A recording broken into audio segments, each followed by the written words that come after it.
Okay, well, we've got some crazy rumors going on lately, but I've got a 100% answer for why Tyreek Hill is never happening. Although when it comes to Justin Simmons, signs are even more evident that he could be destined for Philly. Hear what he had to say and why the Eagles are holding all the cards when it comes to negotiations. Plus, some more top 30 visits were announced, and there's no denying how several of these prospects could fill crucial areas of need. So let's take a look at who those best fits are, what history says regarding those players' chances of landing with the Birds, and everything else on Howie Roseman's radar. But first, let's run it.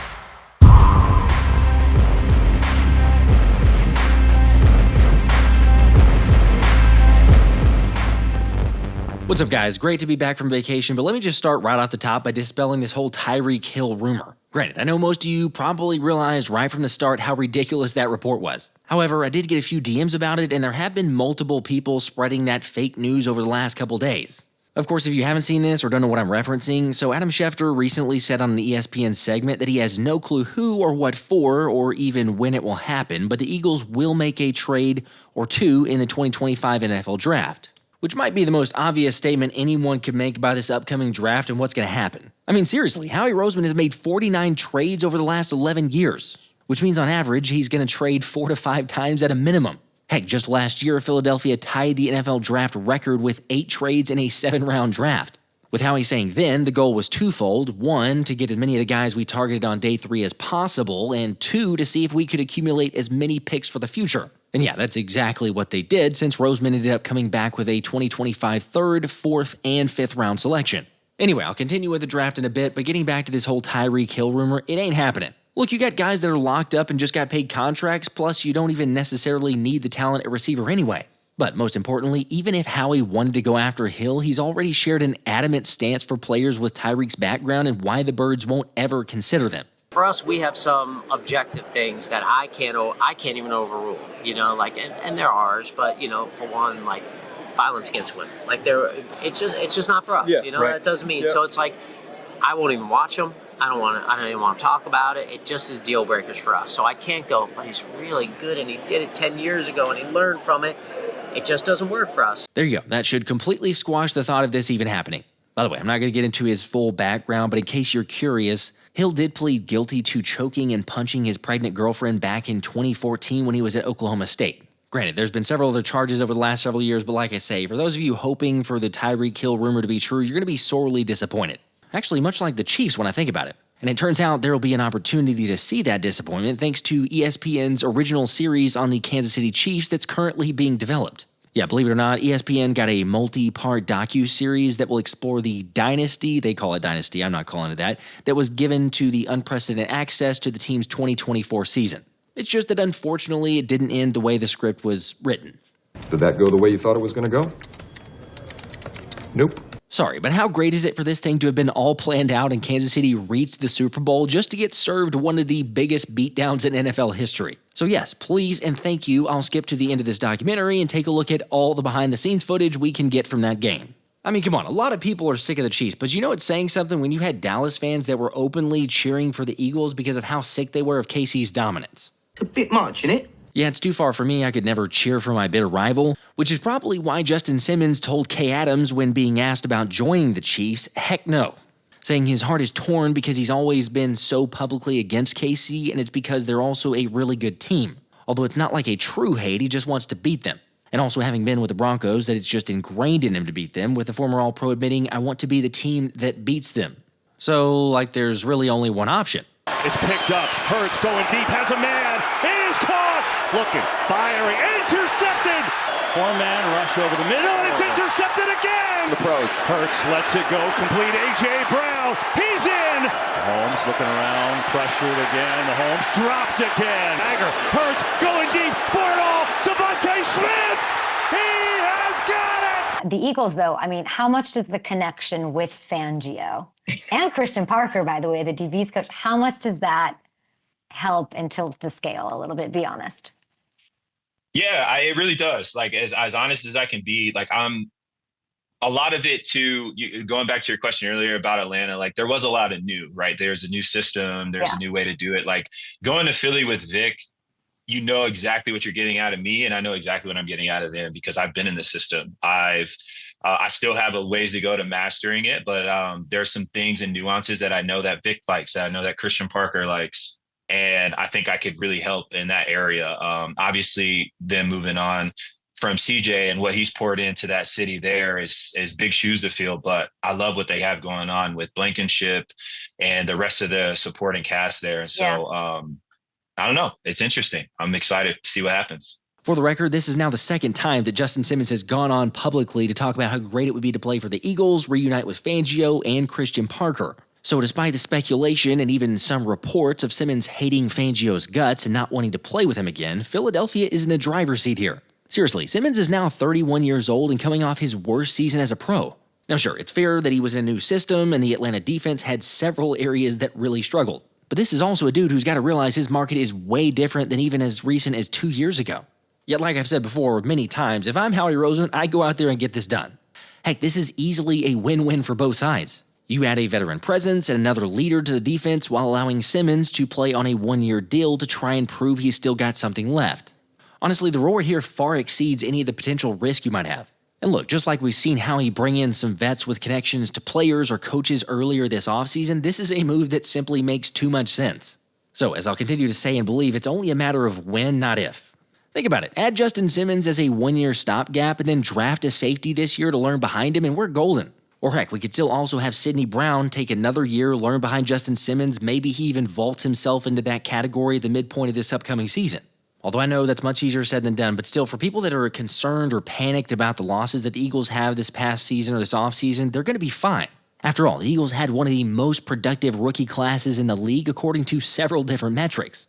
And according to PFF, last year's rookie class played over 4,500 snaps, while Quinyon Mitchell and Cooper DeJean combined to account for at least one win above their replacement. Translation, they were unbelievable last season, rookies are not. The crazy part, though, is that I don't even think they're beginning to scratch the surface. Remember, even Fangio suggested as recent as the playoffs that they're still learning and working to master concepts. However, let me just say, for me, it's the mental part and work ethic where these dudes win. Which, speaking of, not only has Cooper DeJean been working out with Patrick Surtain to hone his craft and improve his coverage skills, but he's been doing some Zercher squats with a pause at 275 pounds. And for those that may not be sure, that's pretty dang impressive. By the way, do me a favor, drop a like on this video and make sure to subscribe to the channel if you haven't already, because as soon as the channel gets to 125,000 subscribers, I'm going to give away this signed Cooper DeJean helmet to one lucky subscriber. You know, drafting 2 cornerbacks in rounds 1 and 2 last year definitely surprised a lot of people. Yet let me ask you, honestly, if the Eagles selected another cornerback with their first pick, how would you feel? I mean, personally, I'm probably leaning more towards the D-line.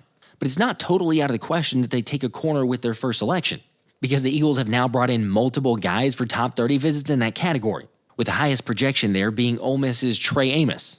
But before we get there, I want to talk to you guys about the sponsor of today's video, Transparent Labs. A lot of you know I started taking up CrossFit a few years ago, but as I started getting more focused on my health and fitness goals, I quickly realized I wasn't getting anywhere close to the amount of protein I needed.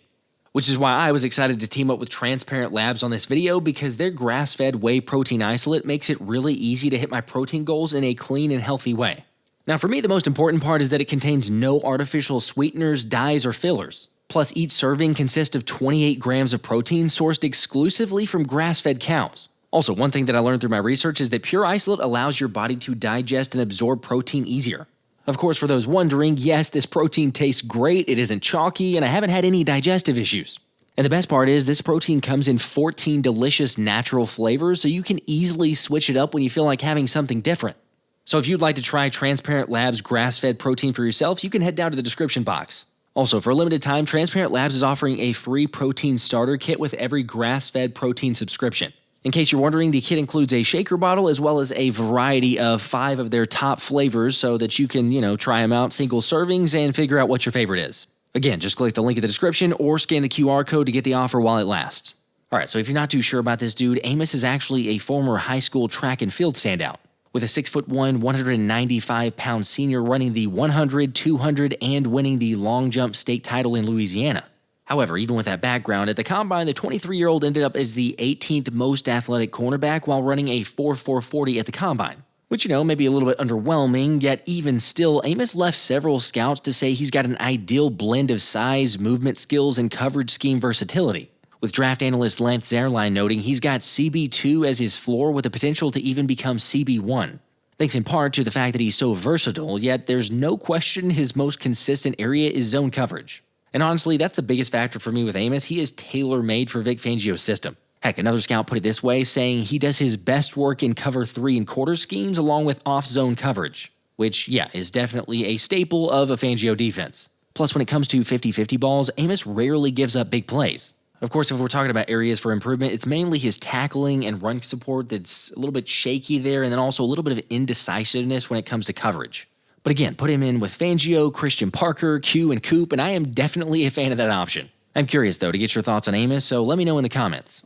Also, I've brought this topic up before, but I think this is just another proof point of Philly not being entirely sold on Kelee Ringo being the starter at that other corner spot. After all, the Eagles have now brought in 4 cornerbacks for top 30 visits, with 2 of them being in the range that would require some sort of action with their first pick. FYI, the other cornerback I'm talking about is Kentucky's Maxwell Hairston, who's probably a mid-second round pick.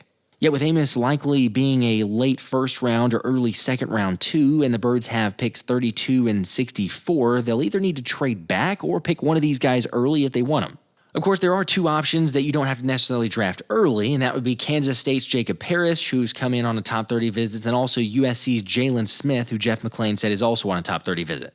But let's start with Parrish. So this Wildcat is projected somewhere around the late 3rd or early 4th rounds. And standing at 5'10", 191 pounds, this guy could be an incredible addition for some depth. First off, we're talking about elite athleticism, with Parrish ranking as the 4th most athletic at the Combine, thanks to his 4.35 40 and 37.5-inch vertical. Yet personally, it's his short area burst and recovery speed that could be the most valuable for the Birds. Granted, now relax, no one's taking Coop's spot as a starter, but if he can prove to be a consistent tackler, then many scouts believe that he has the potential, Parrish that being, the potential to be a really good nickel along with an important role player in man coverage.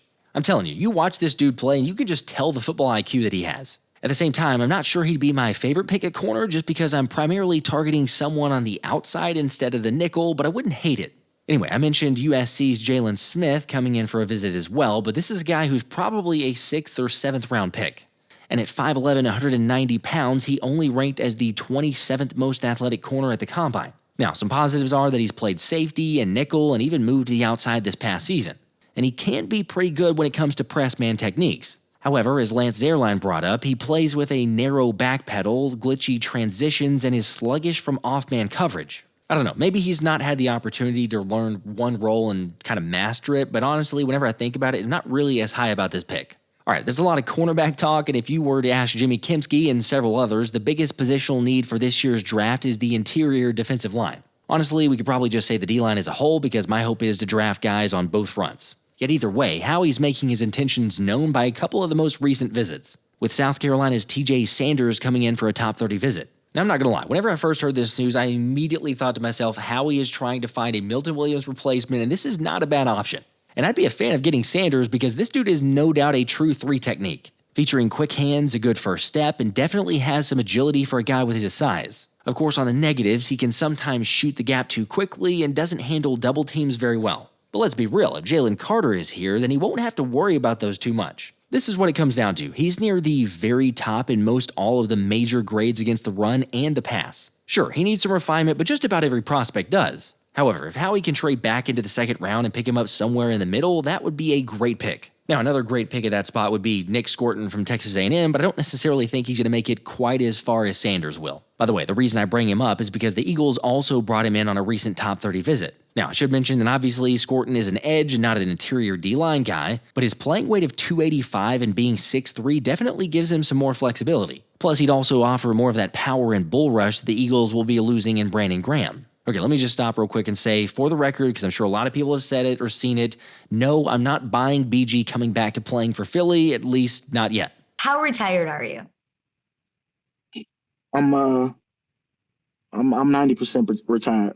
I'm 90%. Okay, in case you didn't see that interview, BG said that he's staying in shape to look good, but that he doesn't really want to be one of those to flip-flop back and forth. You know, he said he's retiring, he plans on retiring. If it comes to January, the Eagles in the playoffs, they need some help. Does BG come back? I mean, sure, you could possibly see that, but it seems very unlikely. Ultimately, Philly's got to move on and try to replace production with help from this draft. And when it comes to production, Nic Scourton did have some of the best production among the Texas A&M linemen to consider. with the 20-year-old registering 4 sacks last season and 28 hurries, as well as an 8-sack campaign in 2023. Here's the thing, Scourton is a mismatch waiting to happen when he plays to his strengths. Like, there's no question he can be a game wrecker and is powerful enough to consistently destroy the mesh point. Plus, when you consider that Scourton is the second youngest prospect in the entire draft and trimmed up to gain some speed and agility, he's very much worth considering. Again, another thing that I'll continue to say is Scourton's got time to develop, although a lot of his pass rush moves already look like second nature. The issues become that he can sometimes lose the edge and that he doesn't necessarily play with a proper pad level, but that's still coachable, you can mold him into something, not a major concern. So yes, I would gladly take a chance on him if he was the one who the Birds took at 32 or a bit later via trade back. Either way, Scourton is a guy who would make more of an immediate impact than several of the other guys to consider in this draft. For example, like Georgia's Tyrion Ingram-Dawkins, who Jordan Schultz reported that the Eagles did meet with, although for transparency, it's not entirely clear whether that was a top 30 visit or just a pre-draft meeting during the Combine or a pro day. But regardless, there's a lot of potential with Dawkins, with him showing that insane athleticism. In fact, he's actually the second most athletic defensive tackle in the class, with Ryan Fowler echoing traits that he's ready to do it and he has the tools to do it, it's just that he's still raw and learning how to do it. But at 6'5", 276 pounds and being a Philly Dawg, it wouldn't be shocking to see him develop into a guy who plays a factor in a year or two. After all, you can't teach good bend, quickness, and explosiveness off the snap, which is exactly what the Georgia product has. Honestly, it just comes down to him lacking the instincts and not being able to diagnose plays at times, but still, it's undeniable the athleticism that he has. So, I mean, heck, a projection of a 6th-round pick, at least that's where he's projected to go. Take a flyer, hope that he pans out. That's basically what you do with those guys anyway. And actually, even though Jaylin Reed plays a completely different position, that's about the same scouting report that I'd have for him, seeing as though the Penn State safety is extremely athletic, but just lacks the mental side of the game right now. Although it is interesting as somewhat of a project, and Anthony DeBona pointed out the similarities of Reed and CJ Gardner-Johnson can be seen at times. However, the most impressive thing to him was that Reed in just 41 pass rushing snaps recorded a pressure rate of 29.2%. Again, it's all speculative and basically educated guesses, especially that late in the draft, but there's still some importance when it comes to top 30 visits. Since remember, like Anthony pointed out in his tracker, 56% of Philadelphia's draft picks in each of the last 2 seasons have had top 30 visits with the team. And better yet, 100% of Philadelphia's first 3 draft picks in each of the last 2 seasons had top 30 visits with the team. Every single one. So, knowing that and considering the draft options, who they brought in so far, 2/3 of the way done, about 10 more prospects to bring in at this point, who would you say? Who would you go with? The first 3 picks of the draft, who are the Eagles taking? Let me know in the comments. Believe it or not, we're just about 2 weeks away from the NFL draft. I know that's insane to say, but make sure to do me a favor, drop a like on this video, make sure to comment, subscribe, turn the notifications on, got some crazy stuff planned for draft night. Until next time, this has been the Philly Special.